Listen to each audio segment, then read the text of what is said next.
Hi listeners, watchers of the YouTubes. Inga here, Professor of Research and Development at ANU and better known on the internet as Thesis Whisperer. Welcome to On the Reg, where we talk about work but not in a boring way. And we talk about work, me and Jason together, but you'll notice it's just me talking to camera for this first bit because what can I tell you about this episode? We recorded it before Christmas and I said at the time, oh yeah, I'm gonna put it up on Christmas Day. That didn't happen. No. Time just slipped away and it's now nearly the end of January. And the reason that you're hearing from me solo at the start of this episode is that Jason forgot to turn the camera on for the first banter part. So that's missing. What you'll hear next is straight into the mailbag, which we know is the good stuff anyway, because that's when you're talking to us.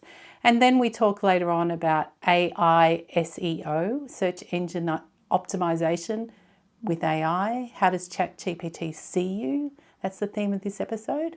And then, not going to lie, it ends pretty abruptly when I got a phone call, so it doesn't really have an outro either. It's a bit unplugged, I guess you might say, this episode. But sometimes you get what you get and you don't get upset. Now, Jason wanted me to tell you one thing, which he left me in a message before we go into this episode. He says, special announcement. Jason will be in the United Kingdom in the UK for 3 weeks at the end of this April coming up. It's not long. And he's actually available to run some workshops or even just to meet up with you if you're working at a university and you want to chat to us about what we've got on offer, or if you want to just meet Jason, and just chat to him. Maybe get him to buy you a coffee. It's tax deductible. You can do that. So he's going to, he can talk to you about anything really. Academic writing, AI integration. What else has he said here? Research project management. That's his special skill. Or some sort of customized talk. Now, if you'd like to organise to meet up with Jason when he's in the UK, you can email inquiries with an E, ENQUIRIES. I had to look at that, at ontheregteam.com. And just put the subject line UK workshop and he'll get back to you and talk to you about his schedule and try and make a time to see you. So hopefully some of you get to meet up with Jason. I hope you enjoy this episode. I'm going to put it up at the same time as another episode on YouTube. So if you're listening on just the podcast, pop over to YouTube to see the next episode, but I'll drop that in a couple of weeks as well. Okay, see you later. And we're back? And we're back. That was quick. I thought that would take longer. No. I'm efficient. I like do this. No, I was sort of like, oh, this is, and then, but it also, to be fair to young Jack, picks up the end of the road. Yeah. All right. So we're at mailbag and I just said I'm going to catch up on a couple of the UK reviews that have been left. Probably 2022, 23. Haven't got the dates on there yet. And I said that one of them was EA1234567A. Yes. Don't think that's their real name. No. But thanks for the review. And the title of the review is, I love this podcast, not just for academics. Yes. Interesting. EA1234567A says, I started listening to this a month ago or so and now steam my way through every episode. Whilst it's about working in academia, it's not just for academics, but for anyone who works a busy job where they need to balance thinking and doing time. It regularly makes me laugh out loud. Inga and Jason have the best laughs. I think our laughs are pretty good. Genuine. And I had a good laugh at the AC/DC one. Part of the reason I didn't want to re-record that first bit was I thought my laugh, I couldn't replicate that because you made me laugh so much. Everything sounds better with Australian accents. Well, true. I mean, we're used to it, but yeah, true. Whilst it's labelled as being about productivity, it's also about so much more than that. The Snoopy sociologist in me loves hearing about how other people run their working lives, their frustrations and challenges, but more importantly, how they're trying to handle them. I feel like I've spent a lot of time listening to people, including myself, whining about work. Having people move from problems to actions based on evidence is refreshing and inspirational. What a lovely review. Also love the fact that it talks about life as well as work. I definitely do not advise skipping the parts that talk about Teslas, Jeeps, kids, epic trips, diet, exercise attempts. And on a more serious note, listening to COVID times episodes made me acknowledge that we're all still pretty battle scarred from those experiences. Kudos and gratitude to Rowena Murray for recommending it. I'm also now recommending it at least once a day to other people. Oh, sweet. Thank you so much, EA1234567A. Fantastic. And Lucy's 1, 2, 3, 4, 6, 7, 8. Ah. There's no 5. Okay, got it wrong. Code. Get it right, Inga. Yeah. Lucy Sweetman, again, who hopefully I might have met up with. Yeah. Yeah, on the way to the conference. You guys are my constant companion, she said. I take Inga and Jason to the gym, the supermarkets. Sometimes we stay at home to do the cleaning. Wherever we are, they're engaging company. They have productivity tips, work gossip, tinny news, and Tesla tales. What they do best, though, is stop me in my tracks every single episode.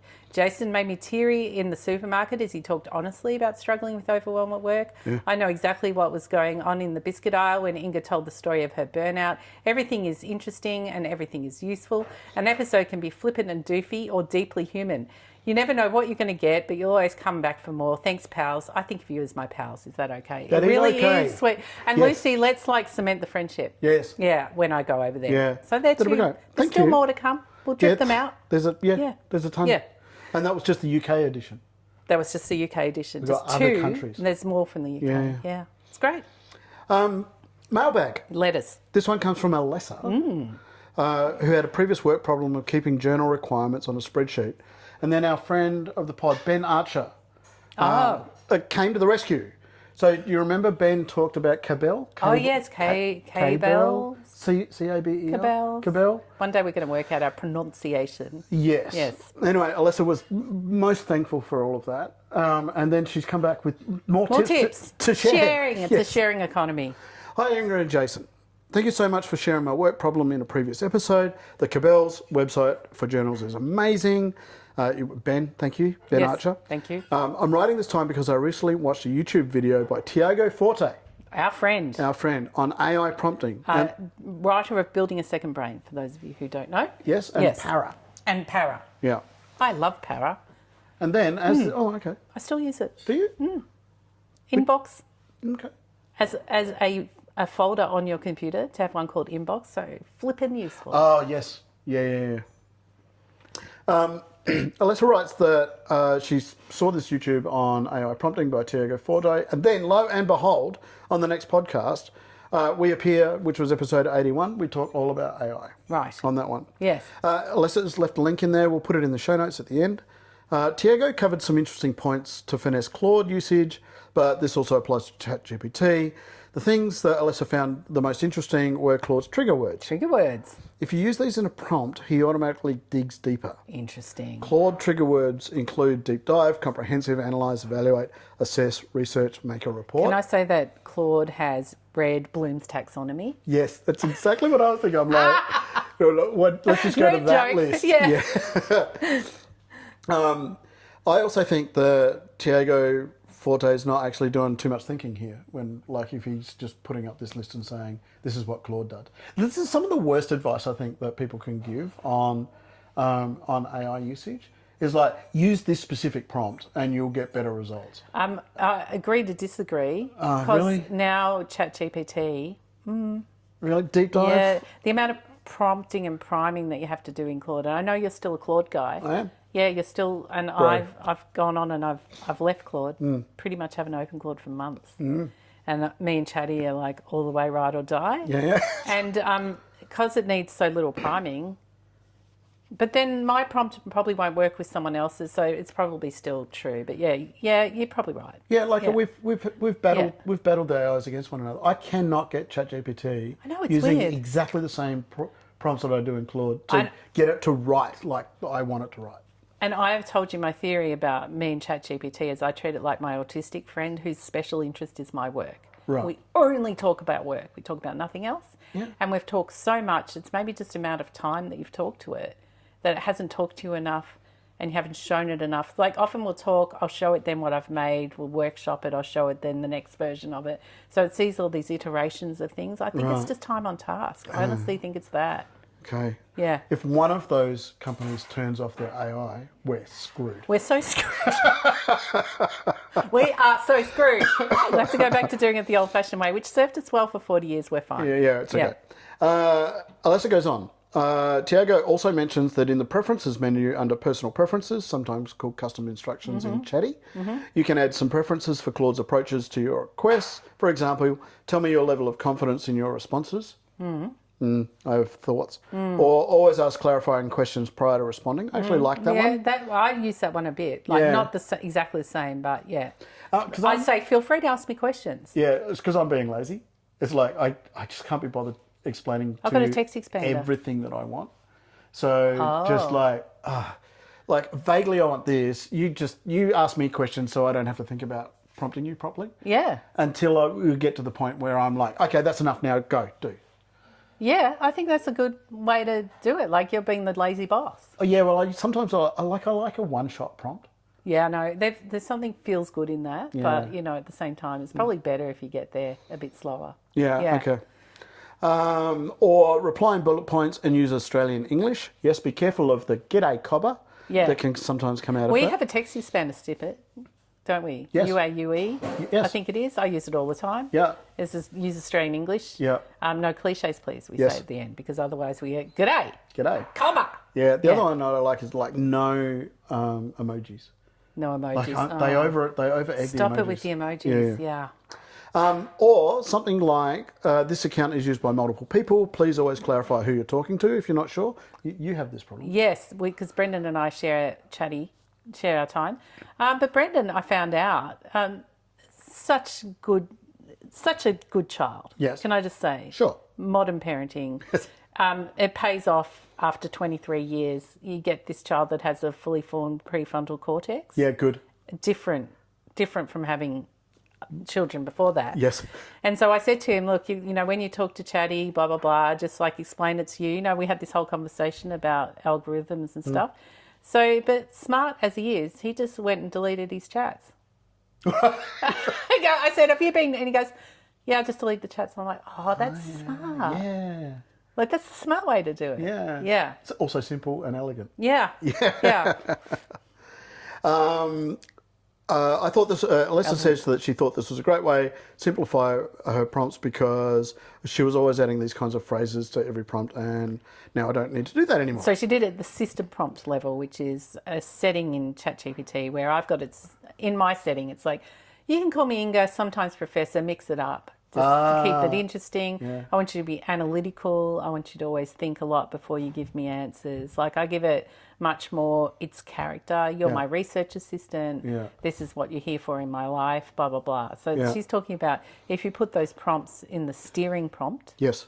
or the settings, know, wherever it is, then you're much more likely to get the answers you want without having to type that all the time. Yeah. Okay, good. The other thing that Alyssa wants to thank us for is text expander. You're welcome. Yes, you're welcome. I'm frequently tidying and analysing the same type of data in Excel. I'm not good at remembering the formulas I need, so I save them as snippets with explanations and placeholders for columns, etc. Oh my God, that's genius. Genius. That is effing genius. It has Alyssa. sped You up just this process immensely. changed my life. Yeah, right. Like I never thought to do that before. I exactly have that problem. You know what I do? I go to Chat GPT and go, remember that formula we were talking about the other day? Could you rewrite it for me? Yeah, and I burn half a bottle of water and I could just put it in text expander. Yeah, if you need to do it more than once, do it. So, Alyssa says, great work. Please keep it coming as regularly as you're able. Yes, Cheers, we try. Alyssa. Thanks, you, Alyssa. So, I'm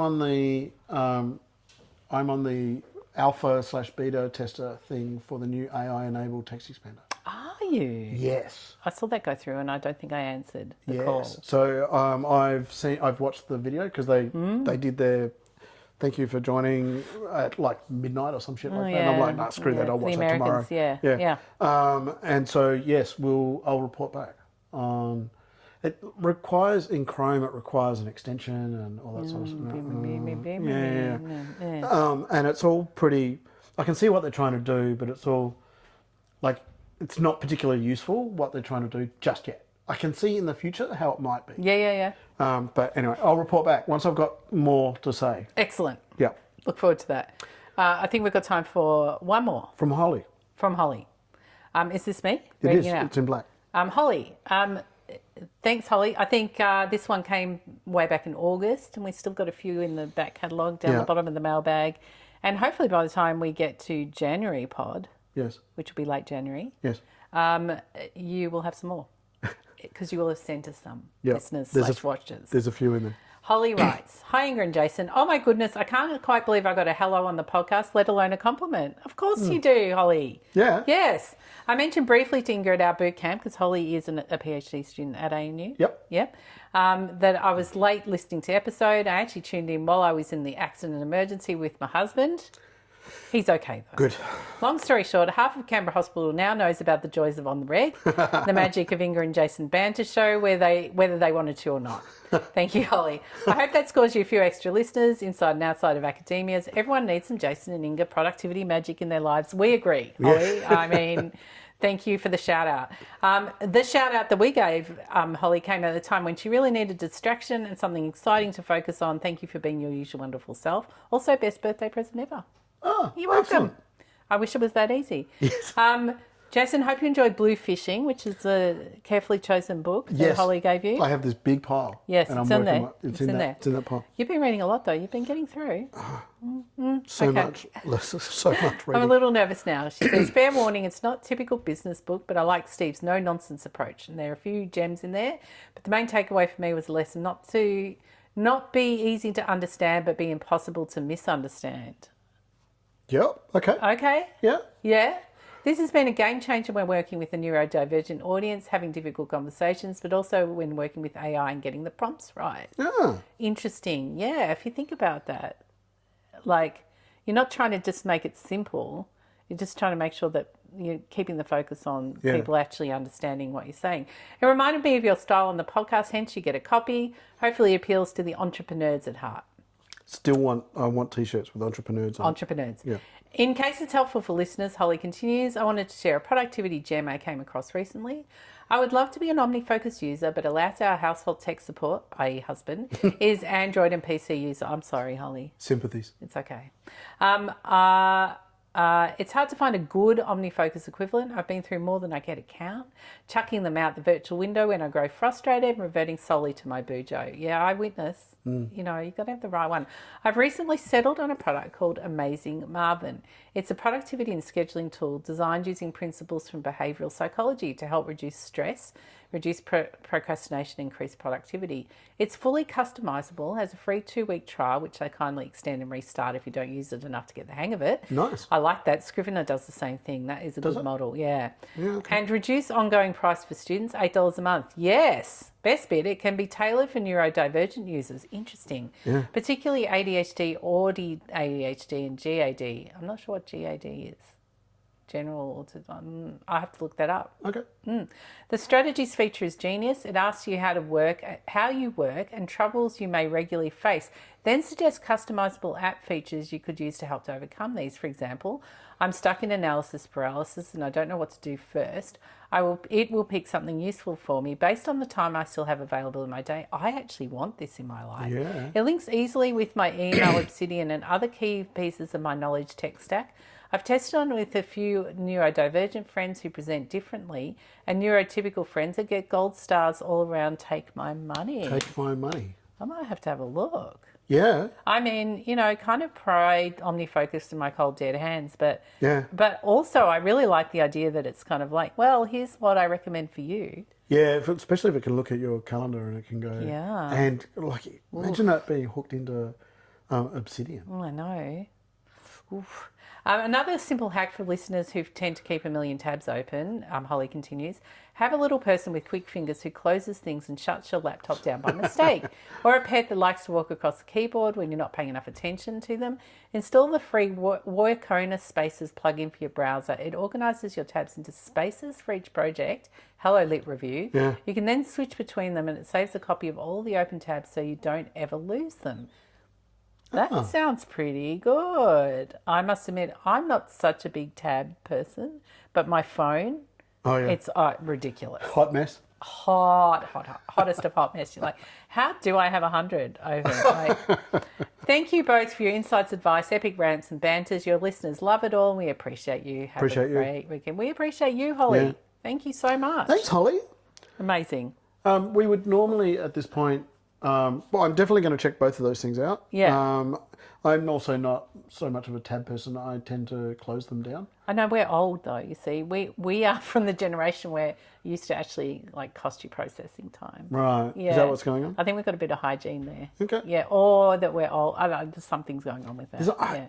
I have a very narrow focus really when it comes to tabs, right? Things like I've got the GST calculator. I need that one a lot because I can't do. This is a good problem though. Yeah. I can't do the math. Goods and services tax for non-Australian listeners. Yeah, but I have a very narrow range. Other than that, just kind of the Google documents that we're working on and ClickUp. Oh, ClickUp. And ClickUp's a naggy bitch, you know. I don't mind it. I've got to help me turn off the reminders because it's driving me nuts. Yet, it will not remind you to your phone, like the ClickUp mobile app. No. Will not remind you when there's something really important that you need to do. It won't send you a notification to your phone. No. Won't? No. Oh, okay. I had to, I woke up in the middle of the night last night going, oh my God, I haven't done that thing. Yeah. I put it into ClickUp. Yeah. And then I spent, God damn it, it was so dark, it was the middle of the night, right? Yeah. It was that kind of daytime, not nighttime. And I was looking for the remind me tomorrow to do this thing because I was too lazy to get out of bed. Yeah. And I'm like I cannot forget to do this thing, otherwise family are going to hate me. And it won't send me a notification to my phone. Damn. I have to go in and then I have to go to the inbox. And then it'll send me a little note in my inbox, along with all the other shit I got in my inbox. ClickUp, for those wondering what we're getting angry about. Just that little bit of it, the rest of it I love. Oh, yeah, it is very good. ClickUp is the system we've been using to organise the business because we realised OmniFocus is much more of an individual organiser thing. Yeah. And we needed a shared space. We need to talk to one another. And I did a managing your research project for ANU and for someone else recently. And both times I showed the ClickUp. Yeah. And people were like, what even is on the reg team? Who even is Jason? What the fuck? Why would he and it did make them realise the iceberg of invisible work that it takes for me to stand in front of them. Yeah. Like to stand here, this is all the things that had to happen. Yeah. So you want to think about that. And you don't want to have to hold that shit in your brain. Minds were blown. All the time. That's all I'm saying. Yes. Here, at this point, what we would do normally is slot in some speak pipe, but we don't have any speak pipes. We don't have any speak pipes. No. So we won't do that. No. Send us some, because they're fun. Yeah. Love that. Work problems. We're speeding through this pod. I said it was going to be short one. It might actually be. I don't know. I hope so. What's my timer say? 32 minutes. My God, people won't even get the dishes done. I'm hoping that I've pressed play. I think I have. Yeah, 19 minutes. That's all right. Okay. Yep, cool. good. Cool. So, work problems. Mm-hmm. This is a part of the show where we tackle one aspect of work and we just, kind of nerd out about it, really. We tackle problems of how it works. Sometimes we suggest a theme. We try to be practical. We share our own tips, hacks, and field opinions. Yeah. And this week our topic is AI SEO or maybe LLMO. How does AI see you? Yes. How does it understand who you are as a person? And I do this because I noticed some time ago that my second biggest referrer to the blog is now Chat GPT. So for those of you who don't have a blog, one of the nice features about it is you can see where people came from when they found you, right? So of course the biggest referrer is Google. Yep. Before I go any further, I'm hearing it. Could you put the chair against the door so the door doesn't do the thumpy thing? Sure. Yeah. Sorry, listeners, watchers. Just production note. Yeah. Because I can just hear it going ka-chunk. And it's the sort of thing that later on when I'm producing, I go, why didn't we fix that sound noise? Okay. And the little producer scratchy thing in the back of my head said this. Anyway, so I noticed that Google's still number one, but ChatGPT is number two. Okay. Solid number two. And I'm like, wow, okay, why am I appearing in searches? Why am I appearing in ChatGPT searches? And so I started to think, this is interesting, an interesting new development, because one of the potential revenue raising models for OpenAI is search engine optimization. So that is showing you products or services that tell you something in your searches. I mean, this is so much a part of our life, we kind of don't notice it anymore, but the top links on Google are usually sponsored. They say sponsored. It's kind of like product placement in movies, right? It is exactly like product placement. Where you see sort of Leonardo DiCaprio drinking a Coke. Exactly, inserting it sort of at the point where you're already there, Yeah. and they're inserting something that sort of makes sense. So, you know, and we see it in Instagram, we see it. Advertising is basically how people make money on the internet, and it's an obvious place for Chat GPT to go. Oh, sorry, OpenAI to go. They've just released their Atlas web browser. Mm-hmm. I downloaded it, I haven't tried it. But, you know, obviously, this is a different sort of thing because... As one of the bits of research that I followed it through to and looked up, some people are starting to specialise in this now. Okay. They made the point there's no page 2 in AI searches. So, you know, of course you can pay to be on page 1 of Google, but you are going to appear somewhere in there, even if you have to go to page 2 or page 3, right? Yeah. Very occasionally I have to do that to find what I want in Google. Yeah. Very occasionally. Yeah. So, and at the same time we had a client asking us, could you come along and talk about how academics promote themselves on their work? It's like we have many threads to our bows. We do. In fact, almost too big a catalogue of things that we do. Interesting as hell, though. Oh, so interesting. And one of the things that we do teach employability skills based on my research on employment, but we also, I've always had this little it doesn't get asked for very often, but, you know, how do I use social media to get known? It used to be very popular. And I teach Twitter and I teach all sorts of things about how to use social media. And as we know, social media is becoming shitified. That will be the sneeze. That's impressive. Oh, right. I've just exploded my head, though. But that's okay. My God. Yeah, but you didn't go splat all over your laptop. All right. That was actually the thing that I'm like... Blah, and then I'd have sneezing, to, like, then you got to wipe it off. No, terrible. it's not good, is it? No. No, I avoided all that. I'm so distracted now. What was I talking about? You were talking about social media. And being shitified. Yeah, it used to be a thing. And I used to teach it. Yeah. And so the annoying thing about teaching social media was, you know, the algorithms, you sort of have to play to their things. So in LinkedIn, for instance, to play to the LinkedIn algorithm, to get seen on LinkedIn, you have to go, great day with blah, blah, blah, or I love my job, or, you know, that kind of like corporate kind of happy vibe. Yeah. It'll push those up and you'll see those more than you'll see the ones like, I had a shit day at work. Yeah. You almost never see that, right? Because LinkedIn... You suck. Yeah, LinkedIn algorithm's always trying to optimize for a particular type of behavior. In fact, Melissa Caston taught me that. Oh, did she? Yeah, she's like, just, you know, say that at the start of a post. Thanks, Melissa. Appreciate you. And it does work. Okay. Nauseatingly so. Right. Right. And so, and if you want to improve your ranking on Google, for instance, you need to be, your site needs to be linked to a site that's got more trust and authority. So a classic example of that, if you've got a blog like Thesis Whisperer is always number 1 when you Google it, because lots of universities have put me on their website as a resource, right? So that's pushed me up the trusted authority rankings, right?